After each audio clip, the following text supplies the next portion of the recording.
El 17 de diciembre de 2024 ocurrió lo impensable. Ucrania lanzó un ataque profundo en Rusia, no con una invasión a gran escala, sino con un golpe preciso y devastador. El objetivo, uno de los generales más destacados de Rusia, Igor Kirillov. Sin embargo, esto no fue solo un asesinato, fue un mensaje claro.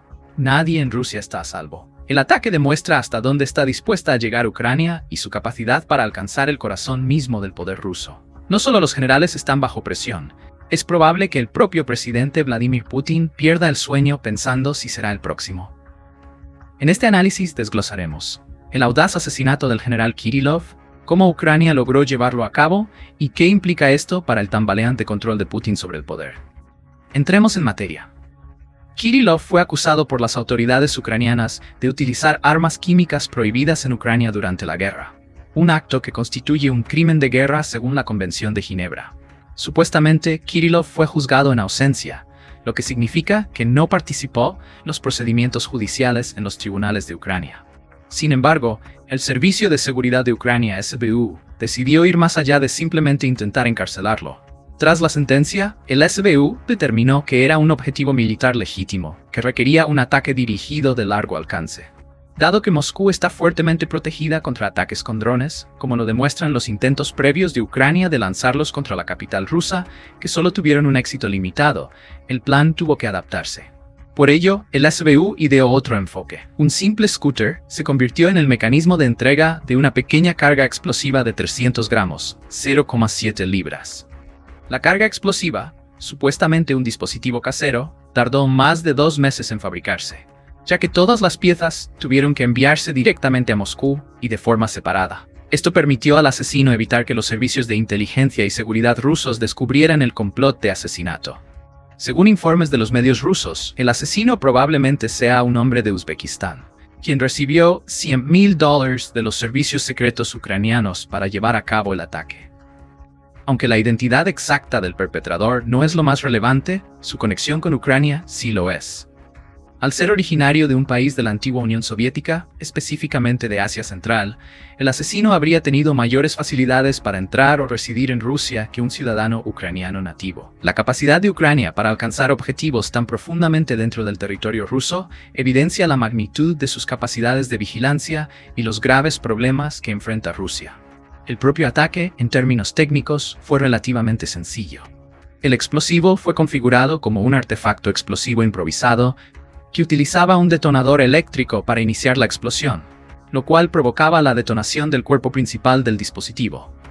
El detonador estaba conectado a un mecanismo de activación, en este caso, un teléfono o radioteléfono, que proporcionaba la señal eléctrica para iniciar el proceso. 0,7 libras de TNT generan una explosión de alta presión capaz de causar graves daños a los edificios circundantes y de matar a personas cercanas. El mecanismo para detonar la bomba también era bastante sencillo. El asesino simplemente llamaba al teléfono conectado al dispositivo. Cuando el teléfono comenzaba a sonar, el sistema modificado dentro del teléfono enviaba un pulso eléctrico al detonador, que activaba la explosión. El uso de un scooter como medio de transporte para el dispositivo explosivo es algo inusual. Los ucranianos necesitaban una plataforma móvil y al mismo tiempo, algo que pasara desapercibido ante las autoridades. El scooter no fue modificado de ninguna manera. La bomba simplemente se sujetó a los manillares del vehículo, como si fuera un paquete cotidiano. La altura del manillar a nivel del torso promedio de una persona hacía que la explosión resultante tuviera efectos devastadores, incrementando las probabilidades de éxito. Se cree que el dispositivo estaba configurado para dirigir la explosión hacia una dirección específica, es decir, hacia el frente del scooter. Este tipo de explosión contrasta con las bombas IED tradicionales, que dispersan metralla a alta velocidad para causar daño. El uso de una bomba direccional demuestra que el ataque fue meticulosamente planificado, con Ucrania segura de la posición del dispositivo en relación con su objetivo. Además, el hecho de que un scooter, un objeto cotidiano, se usara para este propósito fue un factor clave. Estos detalles permitieron al asesino simplemente montar el scooter y colocarlo exactamente donde debía estar. Después de eso, bastó con una sola llamada telefónica en el momento preciso para ejecutar el ataque. 2 factores clave distinguen este ataque de los anteriores. Primero, el ataque se realizó a solo 4 millas del Kremlin, en pleno centro de la ciudad más poblada y más vigilada de Rusia. El éxito del ataque evidencia que los servicios de inteligencia rusos son probablemente inferiores a los ucranianos. Es posible que Rusia esté más enfocada en intentar dañar a Ucrania tanto como sea posible que en proteger a algunos de sus principales oficiales, con la excepción de los niveles más altos del liderazgo del país. Sin embargo, eso no explica del todo cómo Ucrania pudo aparentemente eludir las defensas rusas y llevar a cabo un ataque en el corazón de Moscú. En segundo lugar, el ataque tuvo que ser planeado con meses de antelación. Y sin embargo, la confirmación de que el general Kirillov sería sentenciado solo se dio en diciembre. Esto sugiere que los servicios secretos ucranianos ya habían planeado el asesinato con antelación. La sentencia, en este caso, solo marcó un límite temporal para su ejecución. Con la sentencia, Ucrania esencialmente convirtió al general en un objetivo militar vital, lo que, según los funcionarios ucranianos, justificaba plenamente el ataque. Estos hechos son, sin duda, motivo de preocupación para Putin. El hecho de que Ucrania pueda modificar algo tan común como un scooter demuestra la efectividad y sofisticación de los intentos de asesinato modernos. Prácticamente cualquier cosa puede ser transformada en un arma. Ucrania, en teoría, podría intentar asesinar a Putin utilizando una amplia variedad de dispositivos. Esto obliga al presidente ruso a esforzarse enormemente para mejorar su seguridad, aunque sigue siendo incierto si tales medidas serían realmente efectivas. Esta situación ha llevado a Putin a aislarse tanto física como figurativamente del resto del país. Por ejemplo, ordenó la demolición de su villa de toda la vida en Sochi durante la primera mitad de 2024. La villa se había convertido en un objetivo recurrente de ataques con drones, ya que estaba situada a lo largo del Mar Negro, relativamente cerca de Ucrania. Imágenes satelitales de mayo mostraron que toda la villa había sido arrasada, y no hubo informes del ejército ucraniano que reclamaran responsabilidad por el evento. Putin había visitado previamente la villa en marzo, a pesar de que la guerra estaba en pleno desarrollo en la región. Sin embargo, aparentemente ya no se siente cómodo visitando las regiones del sur de Rusia, ya que hacerlo lo convertiría en un blanco fácil para los servicios ucranianos. Aún más significativo es cómo las apariciones públicas de Putin reflejan su percepción constante de peligro. Como ejemplos principales, se puede observar su uso frecuente de una mesa de conferencias sobredimensionada para reuniones públicas, colocando la mayor distancia posible entre él y sus invitados. Además, está el de dobles de cuerpo en diversos eventos públicos. Investigadores japoneses han utilizado tecnología de reconocimiento facial basada en inteligencia artificial para analizar si Putin realmente asistió a eventos públicos durante 2023.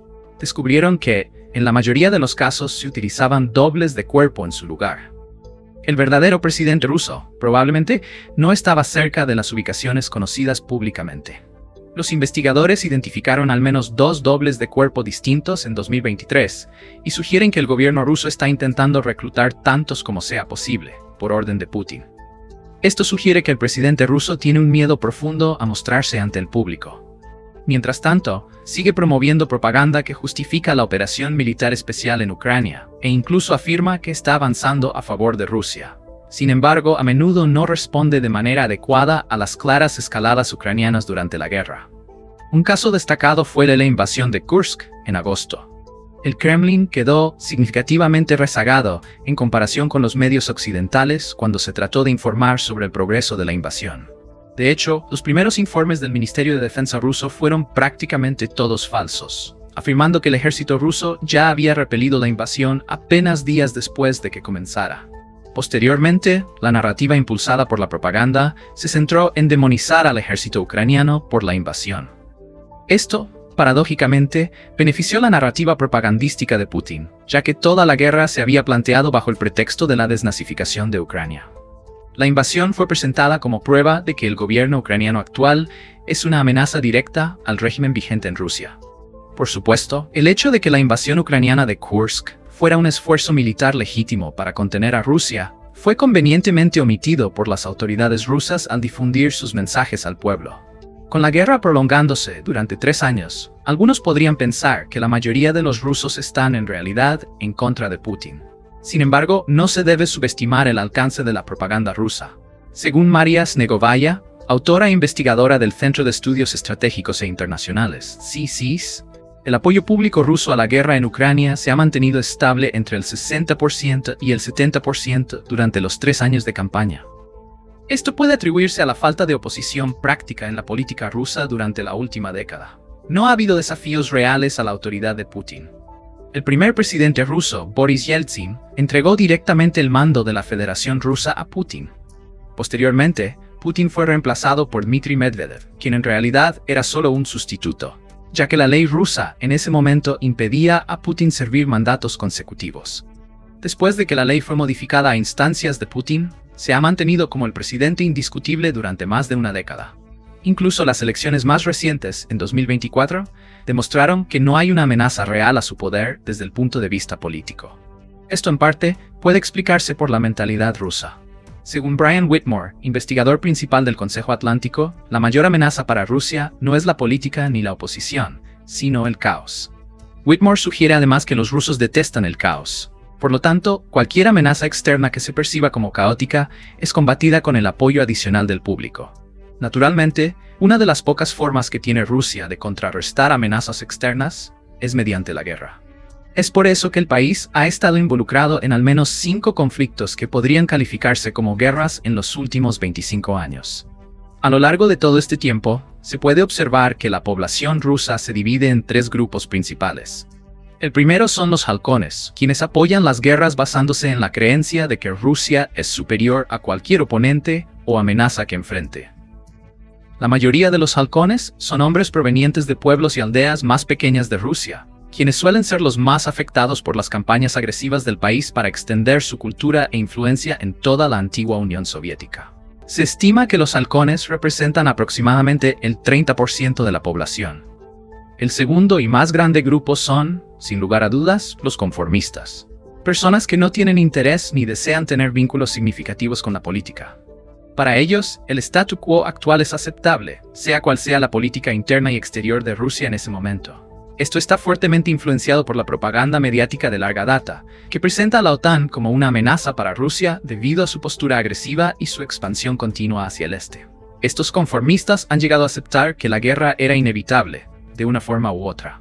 El tercer grupo, y quizás el más pequeño, son los opositores al esfuerzo bélico. Este grupo constituye entre el 20% y el 30% de la población total. Sin embargo, determinar la verdadera demografía de este grupo resulta complicado. Primero, Rusia ha perseguido de manera implacable a quienes, en algún momento, han mostrado que no siguen la propaganda oficial del gobierno.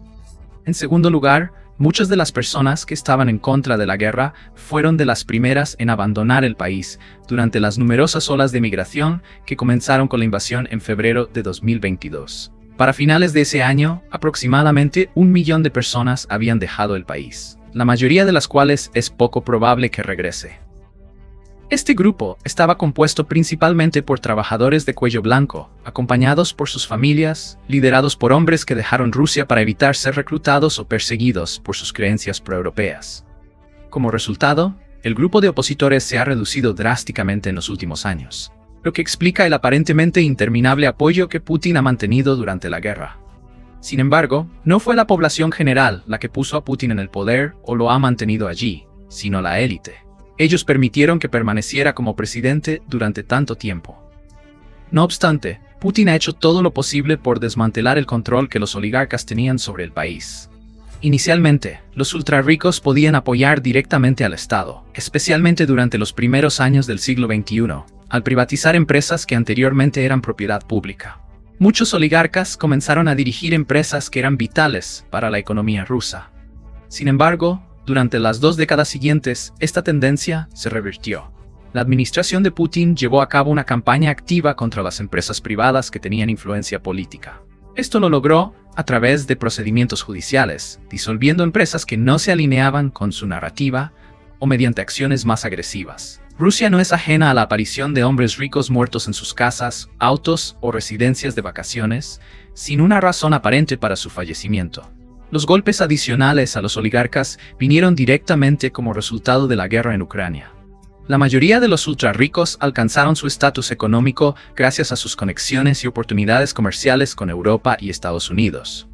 Cuando comenzó la guerra, Rusia prácticamente puso fin a todas las relaciones geopolíticas y económicas importantes con la OTAN.